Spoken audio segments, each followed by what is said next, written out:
Father of two, Josh McClain, was enjoying some fun outdoors with his kids in May of 2016. But when his 3-year-old son toddled off to fetch his toy truck, the little boy soon let out a scream. His dad, not thinking much of it, went over to see what was going on, but when he got there, he was confronted with a terrifying sight. Moreover, his son was writhing around in immense pain, so now he's sharing his experience as a warning to other parents. The dad from Camden, Arkansas, was having fun in his backyard with his daughter Jasmine and son Judson. Then, spotting his toy truck across the lawn, Judson wandered over to play with it. When he picked up the truck, however, the 3-year-old suddenly let out a terrifying shriek. "I heard him yelp really loud," McClain told KATV. "I figured it was an ant or maybe a wasp." Nonetheless, his son was clearly in pain, so paternal instincts kicked in and Josh rushed over to help. But it wasn't an insect that had caused his son to scream. It was something far more deadly. McClain flipped over the truck, and what he saw underneath both shocked and scared him, because there, curled up in the undercarriage of the Tonka toy, was a live snake. The concerned dad quickly put 2 and 2 together. He figured out that when his son had picked up the truck to play with it, the snake had bitten him on the leg. McClain immediately rushed the toddler to the local hospital. There, medics were able to tell the snake was a Cottonmouth, also widely known as a water moccasin, and unfortunately, this particular breed was known to be venomous. Doctors therefore advised McClain to take his boy to the Little Rock Children's Hospital for treatment instead. He was in severe pain when he got there, McClain told KATV. The second day was the same, but they took care of him right away. In fact, doctors had to administer no fewer than 16 vials of anti-venom to treat the bite. Within 5 days, however, the swelling had subsided. The cottonmouth snake is the world's only semi-aquatic viper. This particular breed is native to southeastern states, and although they have a reputation as an aggressive species, they tend only to strike when under threat. Their bite, however, has the potential to kill. Fully grown cottonmouths usually exceed 3 feet in length, and some can grow as long as 6 feet. The breed has a broad head with distinctive markings and is almost always black. Some, however, can be more brown or tan in color, with very dark brown crossbands.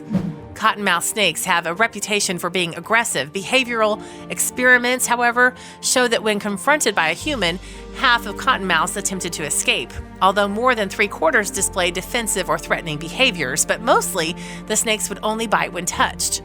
As aquatic species, the cottonmouth prefers habitats close to water sources such as rivers, streams, lakes, and swamps. The breed can be spotted day or night, but when it's hot, will likely seek shade. Also, if you've not done so already, please subscribe to our channel and click that notification bell to get inspired by these animal stories every day. Now, back to the story. Furthermore, during mating season, when the McClains encountered their cottonmouth, sightings may be more common. The McClain family live in the woods in Camden, Arkansas. While they understand that there are snakes in the surrounding habitat, it never crossed McClain's mind that his kids would be in danger. As it turned out, though, their toy provided the perfect snake shelter. Lamore Williams, who works at the zoo in Little Rock, told KATV why. "Snakes like warm spaces," he said. This one was likely resting and was likely enjoying a warm space under his toy. But when little Judson picked up the truck, the snake perhaps felt threatened and struck out. Commissioner of Agriculture for Texas, Sid Miller, shared an image of a snake curled up in a toy on his Facebook page.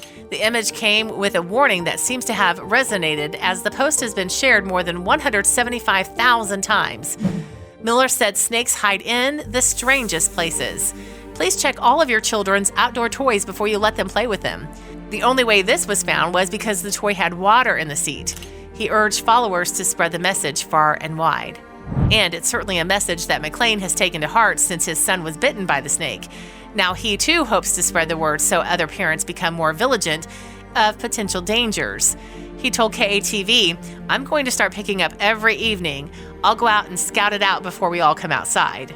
It's sound advice for sure, but there are other measures that can be taken as well to prevent chances of having an encounter with a snake. Keeping your lawn cut short, for example, and getting rid of brush piles will offer snakes fewer places to hide. In addition, snakes are known to feed on birds and rodents, so if you have a bird feeder, place it away from your house, as it could mean feeding time for snakes too. It's also a good idea to make sure your yard or house are free from rodents and other animals a snake likes to feed on. In addition, although keeping your lawn irrigated keeps it looking well, it can also make it appealing to snakes. The reptiles love moisture, while a well-watered yard could also provide a haven for frogs, lizards, and other animals that are feasts for snakes. Be particularly wary in vegetable patches and among shrubs. Like McLean's encounter proves, parents should also exercise caution around objects in the yard, such as kids' toys that have been left out or unused for a while. Grab a pole and move the item carefully towards you. If there's a snake, it'll seek a means to escape, and moving objects away from you means that the first thing it could head toward is you. And here's another handy tip. Incredibly, the cottonmouth isn't a fan of mothballs, and so these could act as a good repellent if scattered around your home. Mothballs are a good alternative to commercial repellents and kinder for household pets. However, since they aren't designed as a snake deterrent, they should be deployed alongside other preventative measures. Whichever methods you use, remember to be on your guard.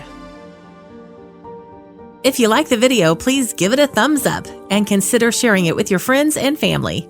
Thanks again, and we'll see you in the next one.